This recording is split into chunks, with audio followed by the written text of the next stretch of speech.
असं आहे काय, ठीक आहे, कुठेतरी ठाणे जिल्ह्यामध्ये काय सोसायट्यांमध्ये जे काय घडलं असावा, कल्याण शहरात तसा काही नाही आहे. कल्याण शहरामध्ये जितके सोसायट्या आहेत हे आमच्या बाजूला कल्याण वेस्ट मध्ये हे सर्व मुस्लिम बहुल आहेत. हे 2-3 सोसायटी तर 100% मुस्लिम आहेत. 100% मुस्लिम असून सुद्धा ते त्यांच्या कॅम्पसच्या आत बंद परिस्थितीमध्ये अप टू डेट कुर्बानी गेल्या 20-25 वर्षापासून करत येत आहेत. आता ती कुर्बानी, ती जनावर चव्हाट्यावर घेऊन जायची, वाटेमधून घेऊन जायची, नंतर मग ती कुर्बानी होऊन त्यांचा मटण सडकेवरनं घेऊन यायचा. हे असं झालंय का घरातली वस्तू ती बाहेर नेऊन आणि परत तिथून घेऊन यायची. म्हणजे हे आम्ही ज्याचा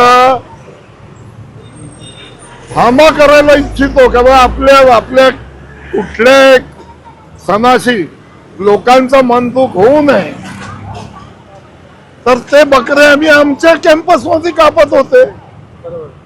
हे बाजारपेठ पोलीस स्टेशन PI तिथे न कापून देता ते तुम्ही तिकडे घेऊन जा आणि तिथून मग उघड्यावर मटण घेऊन या, ते बरोबर नाही आहे. आम्हाला खूप खुपला ही वस्तू, ही गोष्ट आम्हाला, आमच्या समाजाला खूप खुपली आहे.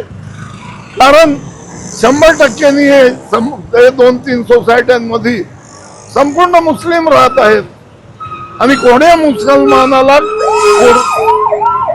मुसलमानाला कुठल्या कुर्बानीने आक्षेप नाही आहे. तरी सुद्धा त्यांच्यावर केस नोंदवली गेली, FIR झाली. गेल्या वर्षा पण असंच केला, 2 लोकांवर FIR बनवली.